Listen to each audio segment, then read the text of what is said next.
여러분 안녕하십니까? GNU 뉴스입니다.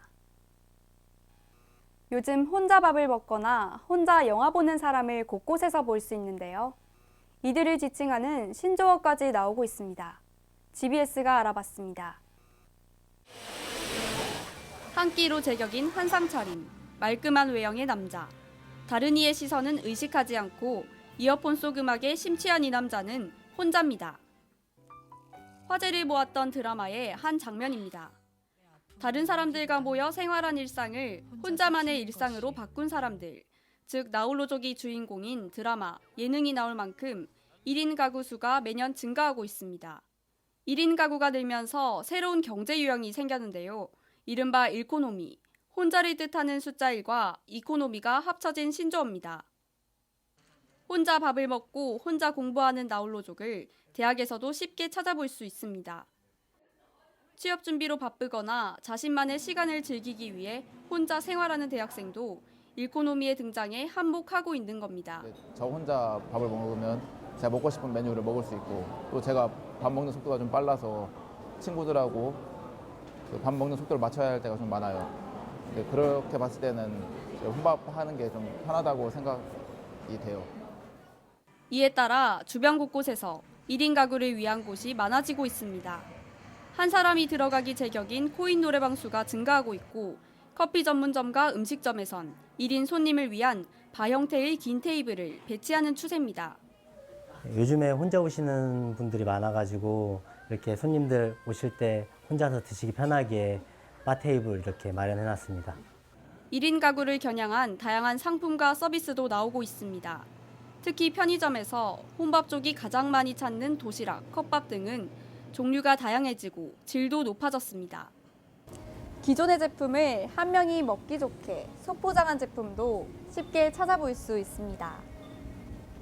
뿐만 아니라 택배를 받아줄 사람이 없는 1인 가구를 위한 편의점 택배 서비스까지 나왔습니다.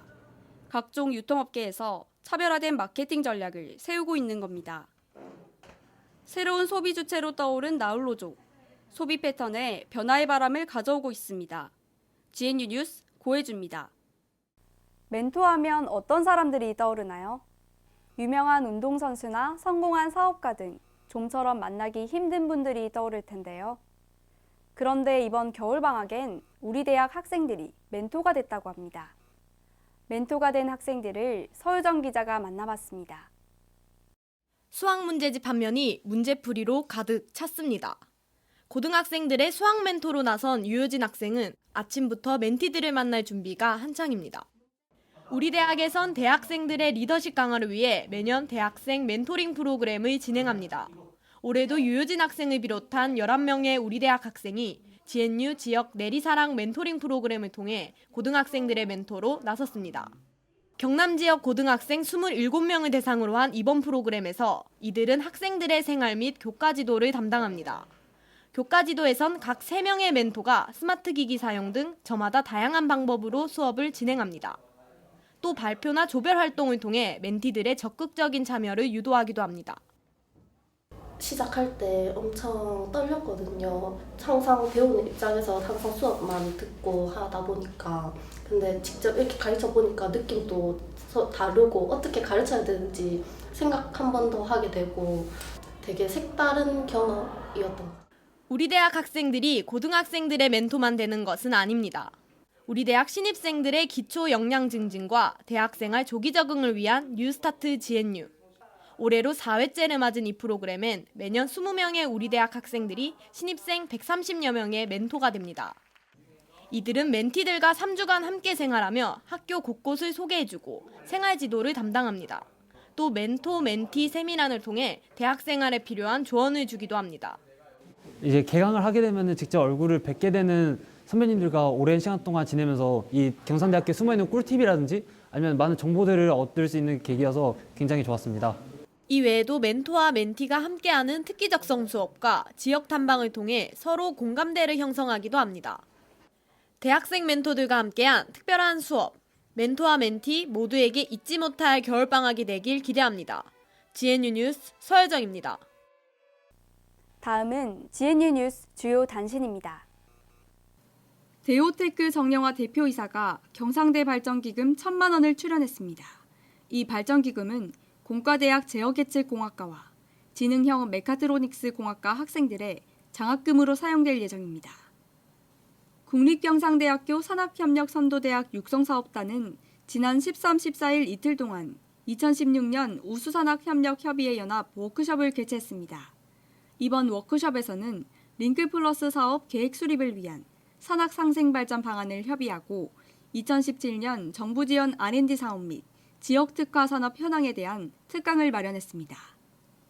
진주지역 향토사 연구가 고 김범수 씨의 소장도서를 아들 김동철 씨가 경상대학교 도서관에 전량 기증했습니다. 경상대학교 도서관에 따르면 기증도서는 조선 왕조실록 등 한적 영인본 도서와 진주 지역의 각종 향토사 자료로 분량은 1,605건입니다. 2017년 새해가 밝았습니다. 빨간 달개인 정유년이 찾아왔는데요. 닭은 삼국유사에 나올 정도로 선조들이 오랫동안 길러온 짐승이라고 합니다. 정유년을 맞이해 닭의 의미는 무엇이고 지난 정유년에는 무슨 일이 일어났었는지 알아볼까요? 정유년은 60년에 한 번씩 찾아오는 붉은 닭의 해입니다. 예로부터 닭은 크게 세 가지 의미를 지니고 있습니다. 첫째, 닭은 하루의 시작을 알리는 동물이었습니다. 닭이 우는 소리와 함께 새벽이 오고 밤을 지배하던 귀신이 물러간다고 생각하였습니다. 둘째, 닭의 피에는 악한 기운을 몰아내는 힘이 있다고 믿었습니다. 그래서 마을에 전염병이 돌 때면 닭의 피를 벽이나 대문에 발랐습니다. 셋째, 닭의 생김새에서 비롯하여 출세를 상징했습니다. 닭의 벼슬은 관을 쓴 모습이고 벼슬은 벼슬과 발음이 비슷해서 과거 급제를 염원했던 선비들은 닭 그림을 걸어두었습니다. 정유년은 2017년 현재 34번째를 맞이했는데요. 그동안 다양한 사건들이 정유년에 일어났습니다. 대표적인 사건으로 정유재란을 꼽을 수 있습니다. 정유재란은 1597년 명나라와 일본의 협상 결렬로 일본이 조선을 다시 침략한 전쟁입니다. 정유재란의 대표적인 전투로는 바로 이순신 장군이 지휘한 명량대첩입니다. 지금 신에게는 아직도 12척이 남아있나이다 라는 명대사가 바로 여기서 나온 말인데요. 명량대첩으로 큰 피해를 본 일본군은 철수하였지만 전쟁터가 되었던 조선 땅은 경복궁이 파괴되는 등 문화재가 크게 훼손되었습니다. 정유년에 태어난 역사적 인물들에는 먼저 고려를 건국한 태조왕건과 조선의 2대 임금인 정종이 있습니다. 세종의 아들로 조카인 단종을 죽이고 왕위를 차지한 세조와 임진왜란 3대 대첩 중 하나인 행주대첩을 이끈 권율 장군도 정유년에 태어났습니다. 끝으로 대한제국의 건국과 함께 고종이 황제에 오르고 프랑스의 개선문을 모델로 한 독립문이 완공된 해도 바로 정유년입니다. 2017년 대선을 앞둔 중요한 시기를 맞이하고 있습니다. 닭이 우는 소리는 희망과 개벽을 의미한다고 합니다. 정유년 새로운 시작을 기대해봅니다. 텔레토비, 뽀로로, 피카츄와 같이 누구나 어릴 때 가지고 놀던 인형 하나쯤은 있으실 텐데요. 혹시 관절헝겊 인형 두루비라고 들어보셨나요? 관절헝겊 인형 전시회를 연 작가 류호동 씨를 만나봤습니다.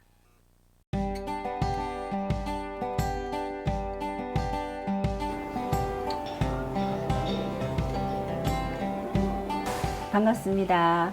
마담 리우의 인형 이야기 두루비 갤러리엄으로 인사를 드리게 된 인형 작가 류오동입니다.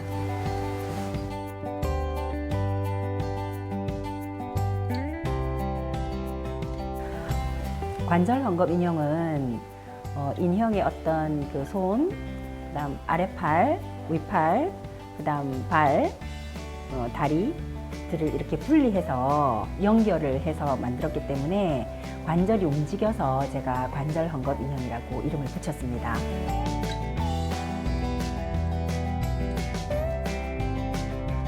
네, 마담 리우는 제가 만든 관절헝겊 인형 이름이고 제가 쓴 이야기 소설 속에서 그 두루비 갤러리엄이라는 인형 가게를 운영하는 여인이죠. 두루비는 제가 만든 관절헝겊 이름을 통칭하는 이름이라고 볼 수 있습니다. 인형 작가 활동을 하면서 저만의 인형을 만드는 것도 참 중요하지만 주변에서 흔히 접할 수 있는 소재들을 이용해서 인형을 만드는 방법은 없을까를 고민하다가 깨진 컵이라든지 빈 와인병이라든지 그리고 키친타월 홀더 이런 것들을 활용해서 이제 인형들을 만들어 봤고, 그리고 그냥 입체적인 인형이 아니라 부조 형태의 그런 액자 인형들도 한번 시도를 해봤습니다. 이제 제가 그 창작한 인형들 중에서 관절 헝겊 인형 두루비가 아닌 모든 인형들은 두루비아라고 할 수 있죠. 그냥 인형들을 보러 오시는 분들이 신기하다, 그냥 잘 만들었네, 그냥 뭐 인형이라서 예쁘네가 아니라 이 아이들을 오래 기억하게 할 수 있는 방법은 없을까를 고민하다가 그렇게 하려면 스토리텔링이 제일 좋겠다라는 생각이 들어서 탈고를 했습니다.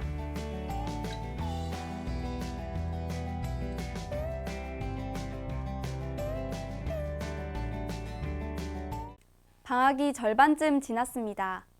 방학 초에 세운 계획을 아직 이루지 못했다면 이 시점을 전환점으로 바꿔보는 건 어떨까요? 뉴스 마칩니다. 고맙습니다.